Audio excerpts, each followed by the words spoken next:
On this episode of Local Film Talk, we're talking to Sally Bloom, the director of the Longleaf Film Festival. To be the first to get this and our other great episodes, subscribe to the Local Film Talk YouTube channel. And if you don't have time to watch, you can always subscribe to the Local Film Talk podcast on iTunes. Let's get started with the show.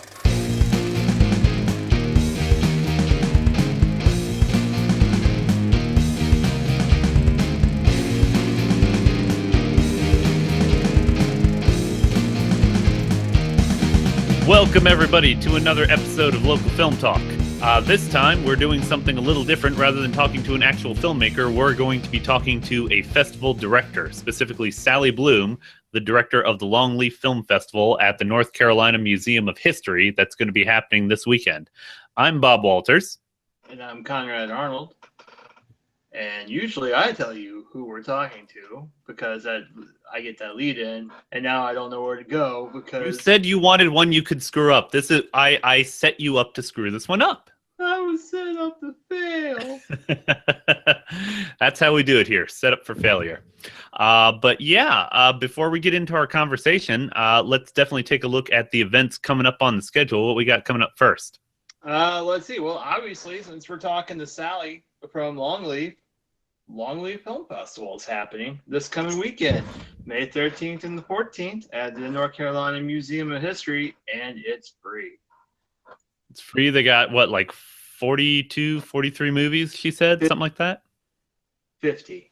50. 50. 50,000? Many. Wow. Yeah. On 3 different screens, so you can move around and everything. They got a couple features. Yeah, they got a few features. They got 3 screens going, 50 movies, and 2 workshops. Nice. And nice. People who want to learn more, watch the interview because it's all in there. It is super cool. What we got coming up after that? I forget. You have the list. I have the list. Well, you have the con, Captain. I have the log.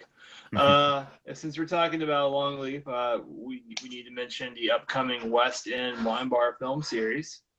Oh, yeah, that's right. The next thing is the one that I'm actually involved in. The one that you're involved in. That I forgot about. Yeah, actually, this is great publicity. Oh, yeah, the thing I'm doing. Memory's the first thing to go, man. There we go. That's what this will do to you.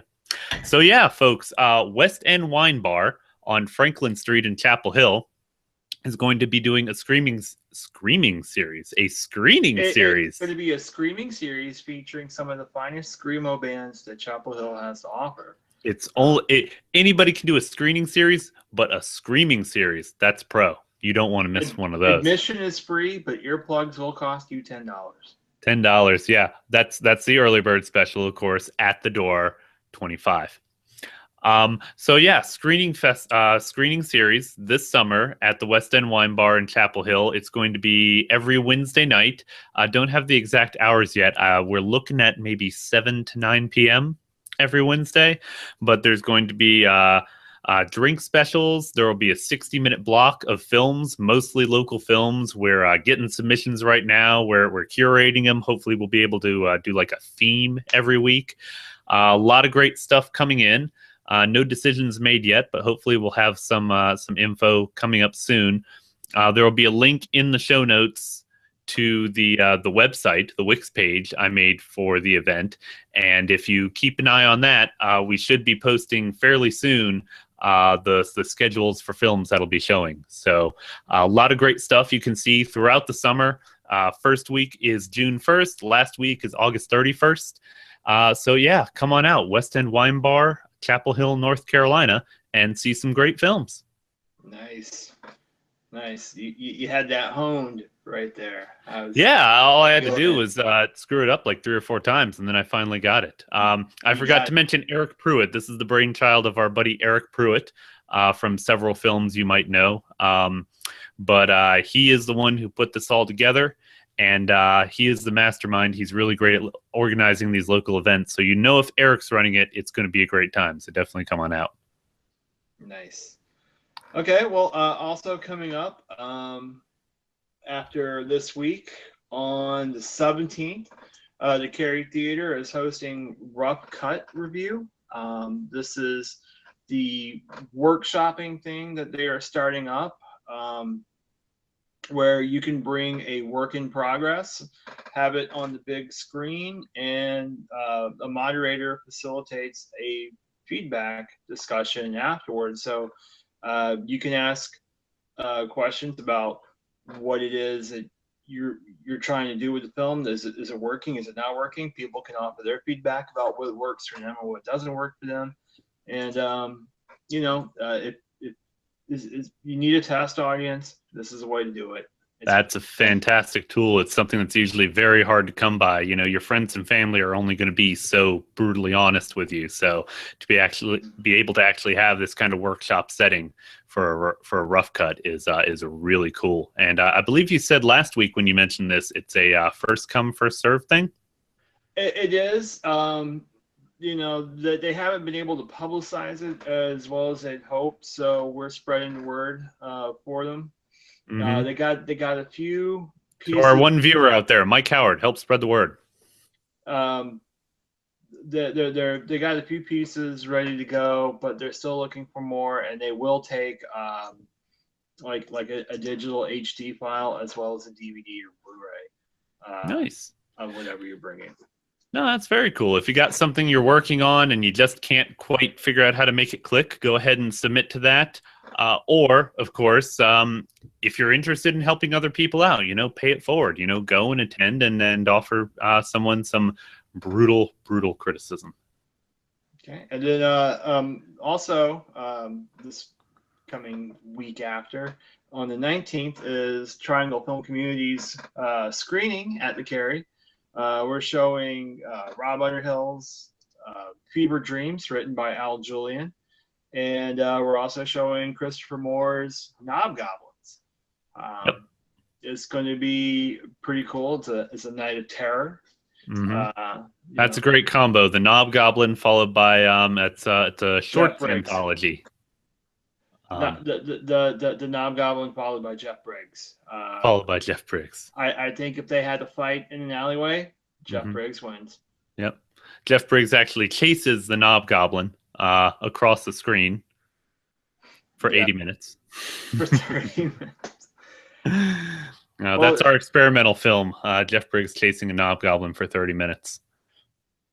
Yeah, and there's a lot of good talent in these films. Yeah, we've seen most of the shorts in the because like I said, Fever Dreams is an anthology, and we've seen most of them. I think the one or two last ones maybe we haven't. There's 4 total, and we've seen 2. We've seen the first 2. I want to say we screened at least one of them at FilmSpark last year, and it was really awesome. It got a lot of votes from the audience.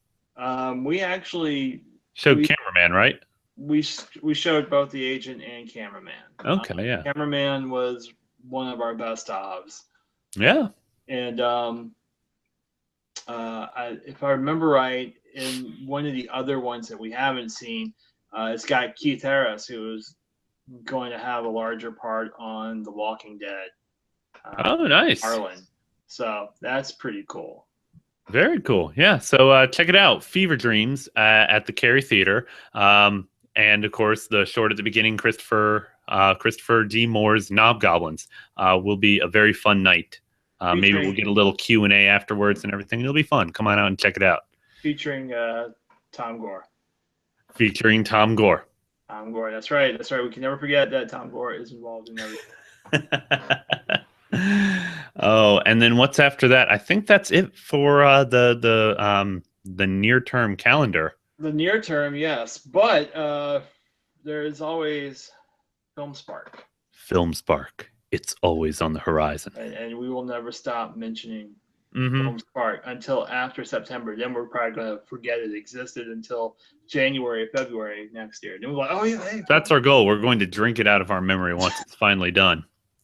But for now, we're taking submissions. Unfortunately, the early submission deadline has passed. It's gone from, what is it, $10 to $15? It is now $15. Unless you use a special code. Unless Conrad had created a special discount promo code. You wouldn't happen to have done anything like that, would you? I might have. Yes, I totally did. And that code is I Love FilmSpark 2016. We'll put a link to we'll put that down in the show notes for you folks. I Love Film Spark 2016. And it will be valid for the next like 2 weeks. 2 weeks. Okay. So between now and now being whatever day this episode airs, so like now and the 22nd. There we go. Yeah, so during this episode, during the next episode, anytime between now and the 22nd ish, you should be able to use that code I Love Film Spark 2016 and get $5 off. No, don't put it like that. Get 33% off your submission to FilmSpark. Wow, what a deal. 33% off. Holy crap. How can we afford it? Everything must go. We can't. But yeah, we've got a lot of great submissions so far that came in during the early bird period. We're always looking for more. We're trying to put on a huge show, tons of content, tons of venues. We got like 4 days to fill. So submit stuff, submit multiple films, anything made after in 2014 and after, right? Right. So yeah, submit to FilmSpark. Submit. You will submit to FilmSpark. And hopefully we'll get to screen your film. Looking forward to that. Speaking of your film, we always have to give a shout out to our sponsors, Nick Beery of My Dumb Face and Michael Howard, who's watching right now. I know because it says one viewer, and our one viewer is always Mike Howard, Where We're Meant to Be. See, I have my ticket there from the premiere. I got to go to the premiere of Where We're Meant to Be, and you didn't. And it was awesome. I tried to use mine as a bookmark, but I broke my iPad. Oh, I guess that's all the upcoming stuff out of the way. I guess we can move on to our main event, right? Yeah. Let's start talking to Sally about Longleaf. So I will let you go ahead and take the lead, Conrad, while I get this stuff going. Oh, great! Ad-libbing. I'm going to make you talk on this one. What? Like I had something written down? Come on, man. You know me better. we don't have any scripts on this. Let's go. Go tweet. At least you took some notes. All right, so hey guys, today we're here with Sally Bloom from the North Carolina Museum of History, and she is one of the organizers and co-founder of the Longleaf Film Festival, which, unless you've been hiding under a rock for the past, forever, is happening this coming weekend, May 13th and 14th, for those of you in the future who are watching the past. And in that note, congratulations, time travel rocks. So we're really excited as part of the Triangle Film community about Longleaf Film Festival because they screen local films. They are a film festival in Raleigh. A lot of people have talked about doing a Raleigh Film Festival. They actually did it. So we're really proud to have Sally here to talk about the coming festival this weekend. Hi, Sally. Hello, Conrad. Hey, guys. Thank you so much for having me on today. I am honored. I now feel much more one with the universe just for being here with you. We appreciate that, because we try to achieve unity with the universe on the show every week. And sometimes we do it, and, sometimes we really make it happen. So if you don't mind, can you give us like a little background about Longleaf? This is your second year. How did it come about? And what was the catalyst to continuing it beyond last year?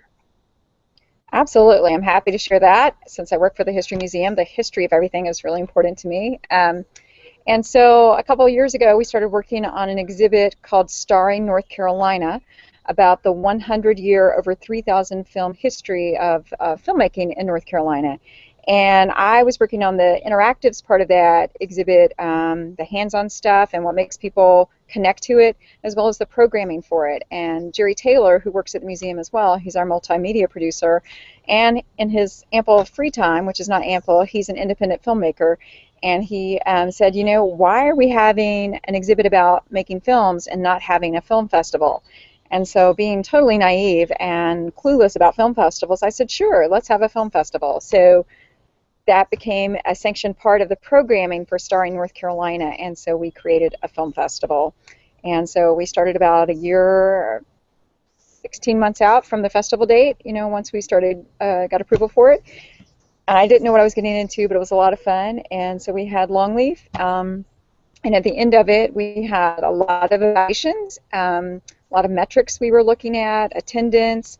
Were we bringing in people who had never been to a museum before? What did the filmmakers think? What did the judges think? What did the staff think? We had lots of evaluations, and the administration at the museum and the staff generally thought it was just terrific, and they said, let's grow this thing. Let's do it again. So here we are with Longleaf 2. That's great. So how many films last year did you guys show? We screened 41 films last year, and this year we're screening 50. I've added a film block on the Friday and squeezing more films in where I can. We had so many terrific films. Really excited to be screening 50. That's awesome. And what else besides increasing the number of films? What else are you guys doing this year that's different from last year? Yeah, we are adding some things because, at festivals it's pretty traditional, common to have workshops and panels and social time. So this year we are adding a workshop for filmmakers and the general public, and it's free. It's on Saturday the 14th at 10 a.m. and it's going to be a workshop run by Estes Tarver, who is here in Raleigh, but he's a New York and LA actor, and he's a producer, he's a director, he has his own studio, Moonlight Stage, and he is doing a workshop called Acting for the Director. And we chose that topic because I was working with a couple of directors who seem to think of actors as tools. And I have kids who are actors, and I come from a theater background, and I'm just like, you're kidding me, right? They are so not tools. So I think this director needs some acting lessons. So we're going to have an Acting for the Director workshop as one of our add-ons this year. Well, that's really cool because I think any director who wants to improve their craft really does need to have some sort of experience trying to act. When I was in film school, like a billion years ago, I took a acting for directors class, and not only did I learn it's a lot harder than I thought it was, I learned I absolutely suck at it, and never to act because it was just, oh my god, the most horrifying experience for me. I've always been a behind the scenes kind of guy, but it really did help though, knowing like what has to go into the process of how a character is created, the decisions made, and also how to get somebody to where you want for a performance. So that's a great workshop to have. Bingo. Really good to hear that. I'm thrilled to hear that because I wasn't quite sure of the topic, so I'm glad to hear your endorsement of that. I think you know better than me, filmmaking is such a team effort, even though you have to have leaders and followers, but in any moment an actor is contributing or not, right? So yeah. What is the other workshop you're doing? You said there were two. Yeah. We're also having a panel, a lunch and learn opportunity from 1 to 2 at the museum, and that is going to be a panel discussion on how to get to distribution. Last year, after the film festival, some of the filmmakers I had made friends with, we kept in touch, and they were, one of them, Ted Roach, whose beautiful documentary, 120 Days, was picked up for distribution after he was on a festival run, and he was explaining to me how challenging it was to navigate the waters of distribution, and just things like negotiating the education rights to his film so that he could show it when he wanted to show it, and things like that. So for some filmmakers, getting to distribution is a goal, not for everybody, but I thought it would be really cool to have a workshop or a panel on that. So we have Thomas Varnum, who is a partner with Brooks Pierce, a Wilmington law firm, and he's very entrenched with the film community there, and has worked on all aspects from the legal end of that. They also have Vernon Rudolph, who is a filmmaker, and he has experienced distribution from the other end as a filmmaker, and so I think together they'll have two good perspectives on getting to distribution. That's really cool, because man, distribution, that even if you get there, it's hard. I mean, right. Like just deliverables alone. That is a major headache. Yeah, it's tricky waters. Yeah. And it doesn't end, right? I mean, you get there and then you're just still, you can't let go of that film. I mean, it's hard. Right. No, There's yeah, never a point where it's just, and it's out there, everybody else take over. You still gotta, you gotta be active with it all the way through the run. That's my understanding. I'm learning about that because it's nothing I've ever experienced. So yes, I'm learning too. So I was curious. This is your second year doing the Longleaf Film Festival. Yeah. Conrad and I are actually working on our second year of running the Film Spark Film Festival, so we thought it would be interesting to kind of compare notes and find out what you've learned, what your experience has been putting on a film festival, and kind of, for the audience out there, let them know behind the scenes how it works. So, you were talking about how you decided to start doing a film festival, and how much more complicated it is than you originally thought it would be. Tell us a little bit about that. Yeah, well, just learning, the whole film hosting sites. You guys have probably experienced that. We started out, the ancient granddaddy of film festival hosting sites was Without a Box, right? Hmm. So we started out with them, and they're expensive, and they have lots of marketing, and they have that connection to IMDb. But we started out using that and Film Freeway and direct submission to the film festival, and juggling three method mission I learned was not something I should ever do again. So this year we're just going with one method of submission, and it's much simpler for, I think, the filmmakers. So that's definitely a lesson learned the first time. yeah. Right. I think Film Freeway is probably just the best way to. Somebody's a rabbit. Wait. We didn't sign on for a fourth guest. Did we get a waiver from that guy? Yeah. I think when I married him, that probably happened. So did you guys choose Film Freeway or a different site? No, we went with Film Freeway this year completely, and I do find them very responsive and very easy, much easier to use for us. So I think the judges preferred it too. We went from paper judging to a combination of paper and digital judging this year, online judging. So that was another step forward. But here's a little thing I learned. Let me see if you guys experienced this. So last year, after I sent out the notification of official selections, I had some filmmakers contact me and say, "That's great. Now send me, $1,000 to screen our film." And I was like, "Excuse me, you entered my festival." But they wanted screening fees. So I learned to put in my film festival, we do not pay screening fees. And I was able to negotiate those away last year, but it was very surprising to me. Did you experience that? Not at all, actually. I did not have that happen. That's really interesting. Yeah, that. I've heard of people coming to festivals, saying, "Hey, can you, I'd love to be at the event, but I can't afford to fly out there. Will you, pay for my room and board and everything?" I never heard of a screening fee at a festival, though. That's interesting. Yeah. Most we get are people who email us asking for a waiver of the entry fee, which, we're not making any money off of it, so it ain't that big of a deal for us. The only reason. And folks, there's a waiver fee. All you have to do is ask. We sort of review those. Not like we're expensive in the first place. I mean, No. $15.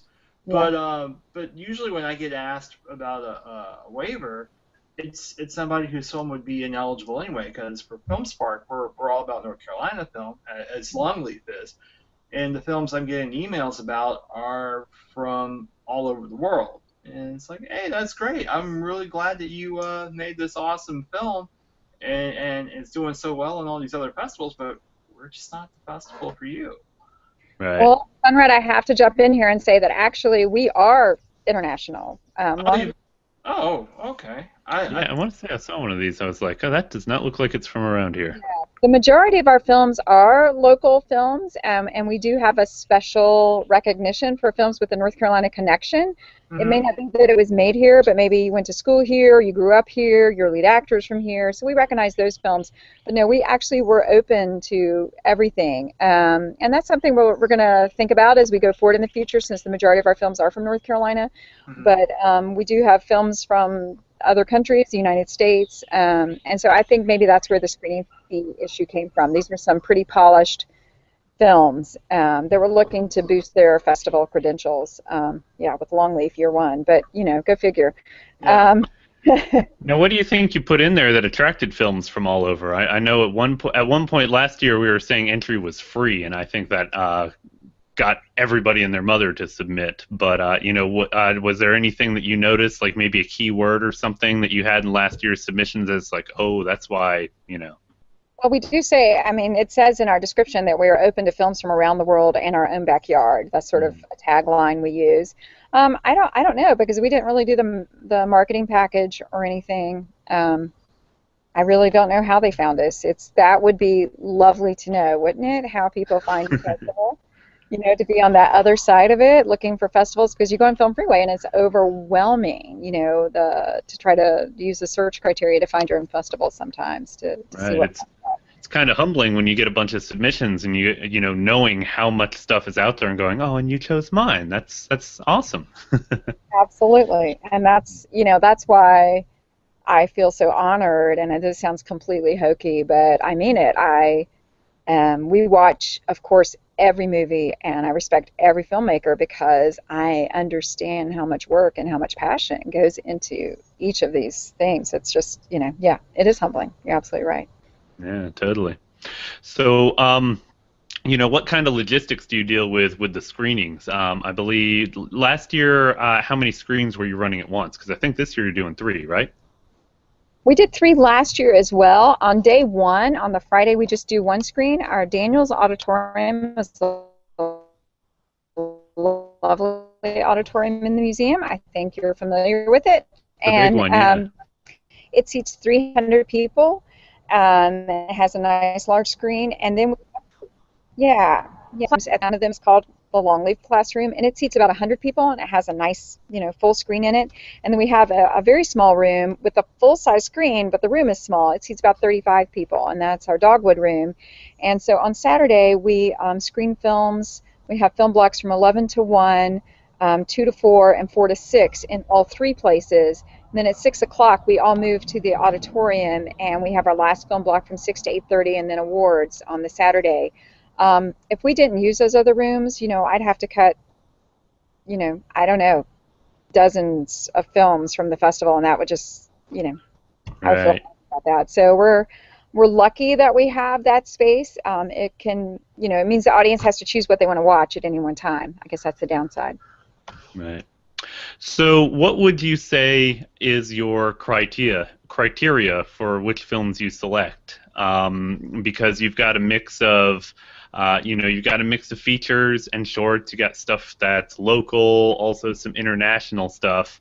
Do you have themed blocks, and you're like, okay, this is the comedy block, so we can only accept this many comedies and this many of something else, or is it all just mixed together and anything that makes over, a 7 from the judges on Film Freeway gets in?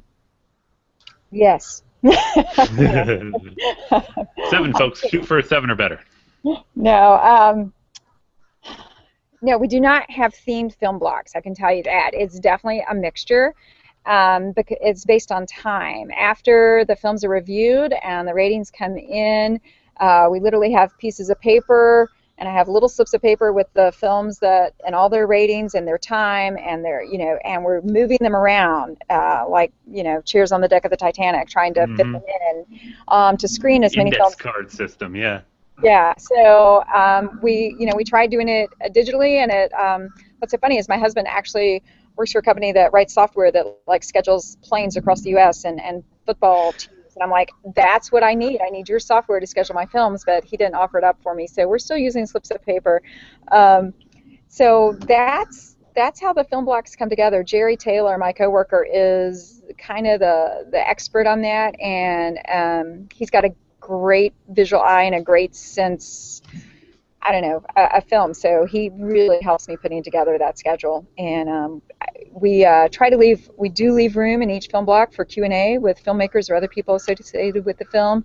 And this year, I have to tell you, I squeezed that Q&A time a little bit sometimes to put in one more 6-minute film, because you want to be generous. Right. It's all about showing showing films. So the more you can show, the more great stuff you can show. You don't want to leave somebody's awesome film on the cutting room floor just because I need that extra 5 minutes. Right. Right. Is that what? How do y'all do it? I want to say that we basically, well, last year was a bit of an anomaly because we came into it late and we only had a few months. So we basically just put the word out there. We made submissions dirt cheap, and we had a waiver code, and just everybody send stuff in. And then we just, let the judges rate them.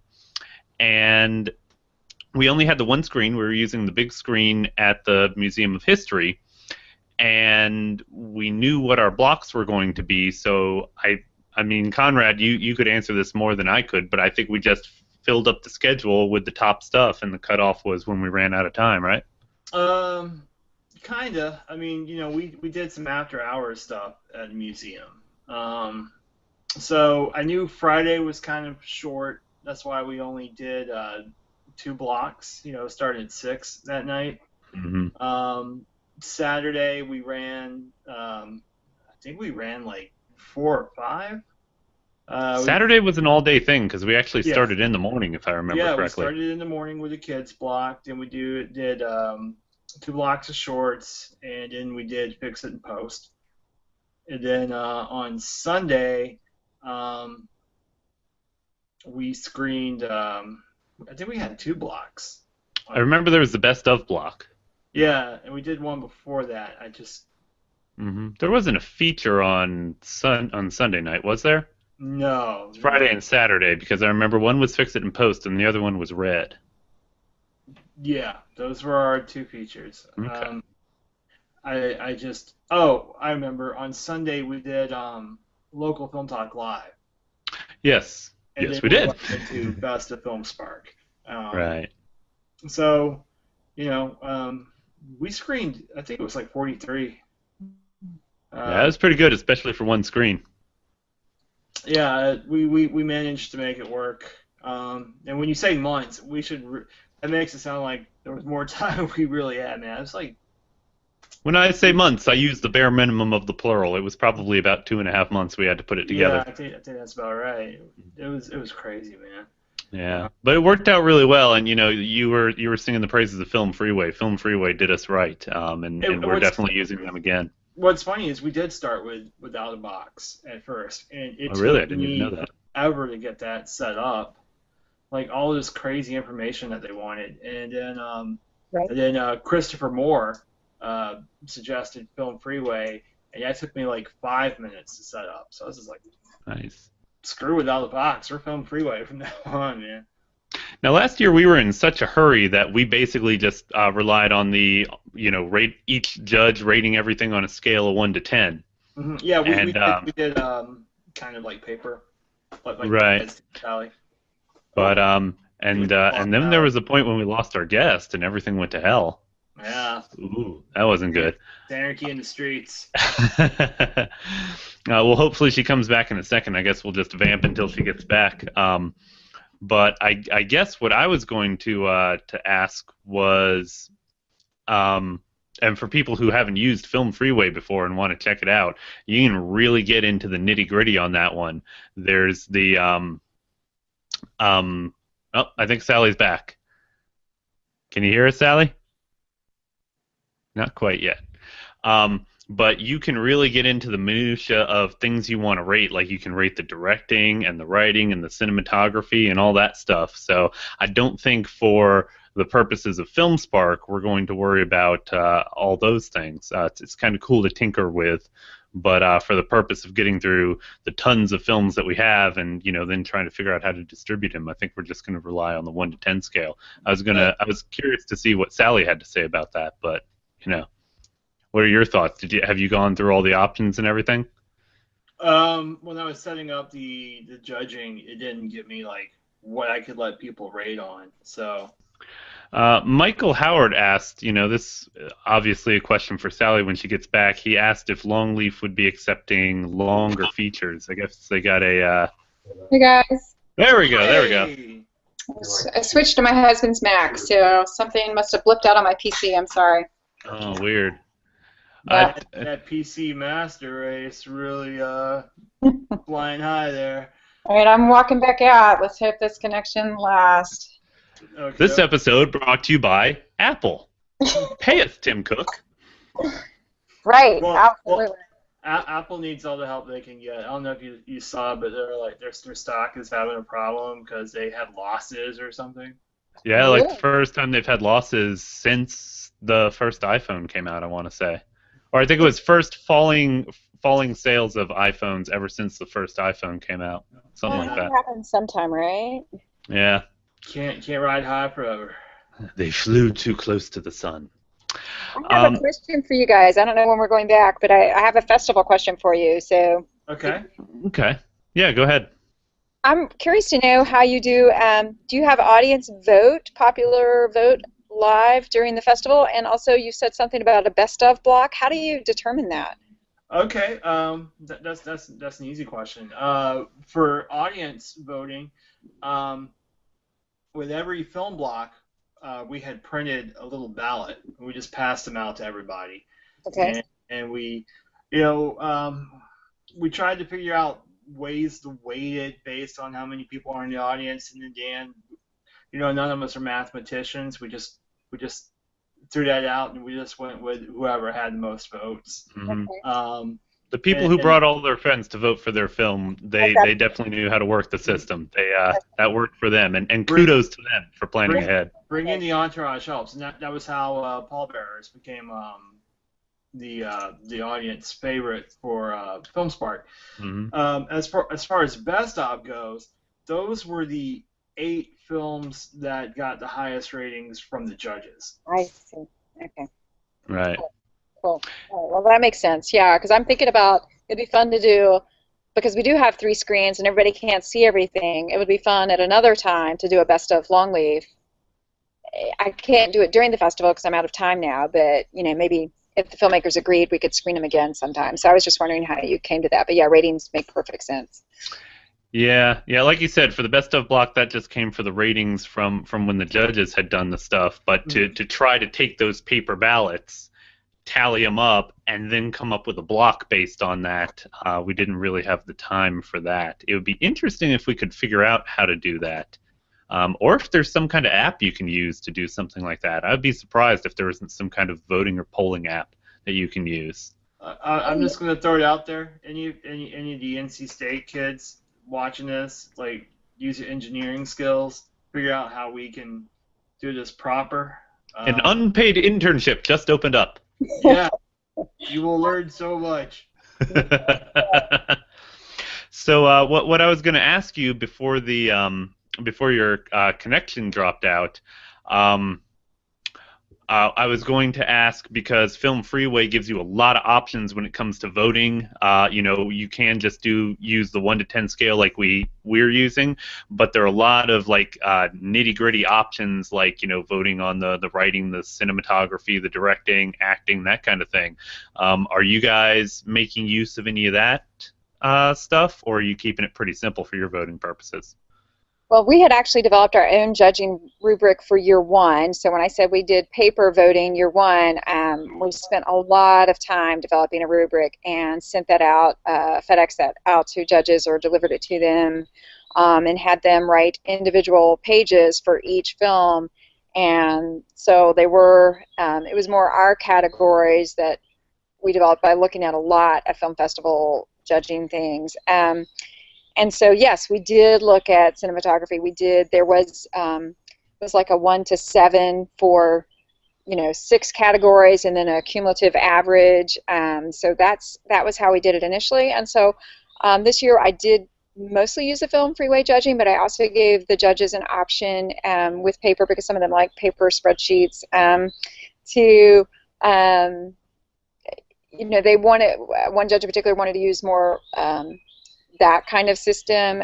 So in the end, yes, we did use some of those features. And since our festival closed, I understand they're doing custom submission forms now and custom judging forms. So next year, we'll be able to kind of jigger the judging the way we like it. I really appreciate their insights. Our judges tend to have a lot of film history knowledge, and we've been very fortunate. It's just good to have their insights as well as just a technical, 5 or 7 or 8. I really Right. appreciate the comments that they do. Although we do not share that with the filmmakers. That's the freedom of Right. the judges. you know, we can't put that on the judges to, you know, they have to feel free to say what they want. Absolutely. Right. So I was going to ask, just to kind of wrap up the submission and the film freeway end of things. You know, based on your experience last year and this year, do you have any suggestions for people who want to get into Longleaf next year? You know, tips to give you a little bit of an edge to get in.